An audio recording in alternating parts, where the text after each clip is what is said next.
మహాశంకరదాస్ ప్రభుజీ ఆధ్వర్యంలో చాలా చక్కగా నిర్వహించబడుతుంది. కింద ఈరోజు 7:30 నుంచి భగవంతుని యొక్క దర్శనం ప్రారంభమైంది. రాత్రి 12 గంటల వరకు జరుగుతుంది. ఈరోజు కృష్ణుడు ఎందుకు ఆవిర్భవించాడనేది ప్రజలందరూ తెలుసుకోవాల్సిన ముఖ్యమైన విషయం. ఎందుకంటే భగవద్గీతలో కృష్ణ పరమాత్ముడు ఏం చెప్పాడో అది మనకు అర్థం కావాలి. 4వ అధ్యాయము 7వ శ్లోకంలో కృష్ణ పరమాత్ముడు ఏం చెప్తాడంటే, యదా యదా హి ధర్మస్య గ్లానిర్భవతి భారత అభిధానం అధర్మస్య తదాత్మానం సృజామ్యహం అంటాడు. అంటే ఏమంటున్నాడు, ఎప్పుడు ఆయన ఇక్కడికి ఈ భౌతిక ప్రపంచంలోకి రావడం జరుగుతుందంటే, ఎప్పుడెప్పుడైతే ధర్మము క్షీణిస్తుందో, అంతేకాకుండా అధర్మము బాగా ప్రబలిపోతుందో ఆ సమయంలో నేను వస్తానని చెప్తున్నాడు. అంతేకాకుండా వచ్చిన తర్వాత ఏం చేస్తాను, ఎందుకు వస్తానని చెప్తున్నాడంటే, పరిత్రాణాయ సాధూనాం వినాశాయ దుష్కృతం ధర్మ సంస్థాపనార్థాయ సంభవామి యుగ యుగే.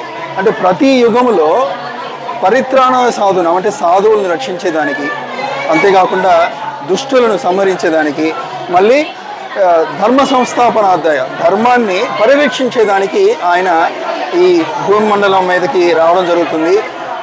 ఆ విధంగా 5000 సంవత్సరాల క్రితము పరమాత్ముడు ఈ భౌతిక ప్రపంచంలోకి వచ్చి ఆవిర్భవించి అవతరించి ప్రజలందరినీ ఉద్ధరించి భక్తులను ఎంతో మెప్పించి దుష్టులను సంహరించి మహాభారతంలో ఆయన మళ్ళీ తిరిగి అంతర్ధానం అవడం జరిగింది.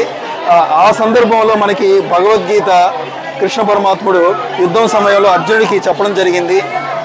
అర్జునుడు చాలా సందేహంలో ఉండిపోతాడు. అసలు నా బంధువులు, నా మిత్రులు నా సహోదరులు చాలామంది నా ఎదురు ఉన్నారు, వాళ్ళని నేను సంహరించాల్సి వస్తుంది ఇప్పుడు, లేకపోతే వాళ్ళతో యుద్ధం చేయడం నాకు చాలా కష్టము. ఆ విధంగా సంపాదించిన రాజ్యం నేను ఎలా ఆనందంగా పరిపాలించగలను అనే ఒక సందేహానికి గురవుతాడు.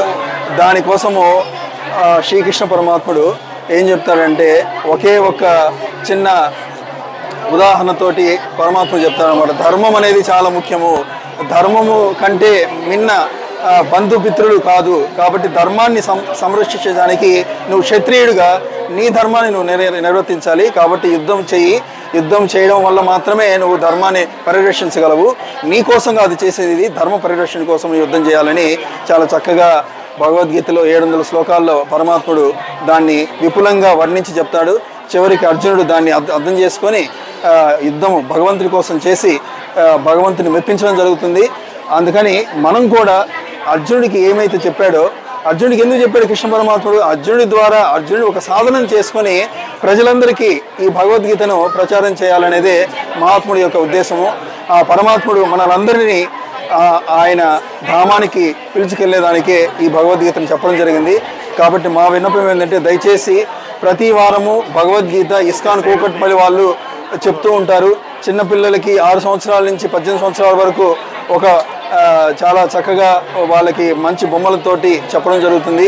పెద్దవాళ్ళకి 18 అధ్యాయాలు క్లుప్తంగా ప్రతి వారం ఒక్కొక్క అధ్యాయం రూపంలో చెప్పడం జరుగుతుంది.